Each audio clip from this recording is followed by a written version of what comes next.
Eiffel न्यूजमध्ये आपलं स्वागत।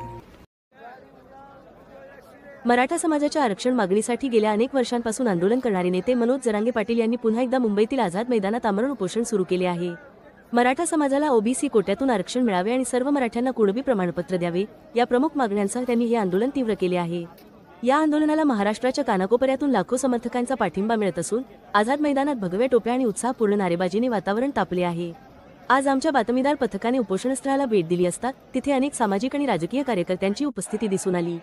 धनंजय जोगदंड, अजित शिंदे, राजेंद्र खेतल तसेच यामध्ये कल्याणचे माजी नगरसेवक उदय रसाळ यांचाही समावेश होता। मराठा आरक्षण आंदोलनाबाबत त्यांचे मत विचारले असता त्यांनी स्पष्ट आणि ठाम भूमिका मांडली।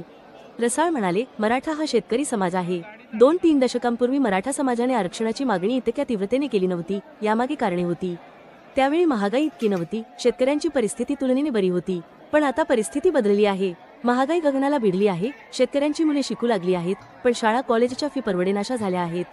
त्यात बेरोजगारी वाढली आहे। गरीब आणि गरजू मराठ्यांना या आर्थिक आणि शैक्षणिक मागासलेपणातून बाहेर पडायचे आहे।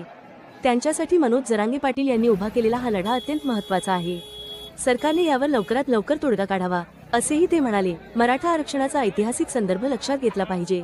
मराठा समाजाने 1980च्या दशकात स्वर्गीय अण्णासाहेब पाटील यांच्या नेतृत्वाखाली आरक्षणाची मागणी सुरू केली होती। 1982 मध्ये मुंबईत पहिला मोर्चा काढण्यात आला, ज्यामध्ये आर्थिक निकषांवर आधारित आरक्षणाची मागणी होती।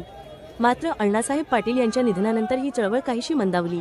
गेल्या काही वर्षांत, विशेषतः 2011 पासून मराठा नेते मनोज जरांगे पाटील यांच्या नेतृत्वाखाली ही मागणी पुन्हा तीव्र झाली आहे। मराठा समाज, जो महाराष्ट्रातील 27 ते 32% लोकसंख्येचा हिस्सा आहे, शेतीवर अवलंबून असलेल्या कुटुंबांना शेतीतील संकट आणि बेरोजगारीमुळे आर्थिक अडचणींचा सामना करावा लागत आहे। यामुळे शिक्षण आणि नोकरीत आरक्षणाची मागणी जोर धरू लागली आहे।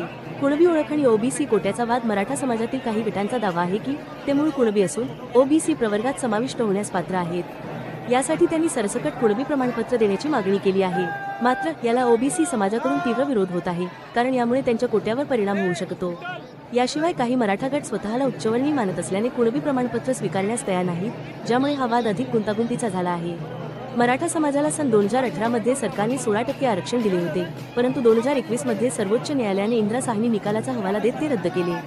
न्यायालयाने मराठा समाज मागास असल्याचे पुरेसे सिद्ध न झाल्याचे मत नोंदवले। सन 2024 मध्ये एकनाथ शिंदे सरकारने SEBC अंतर्गत 10% स्वतंत्र आरक्षण जाहीर केले, ज्यामुळे एकूण आरक्षण 62% झाले आहे। ही मर्यादा 50% पेक्षा जास्त असल्याने यावरही कायदेशीर आव्हान येण्याची शक्यता आहे।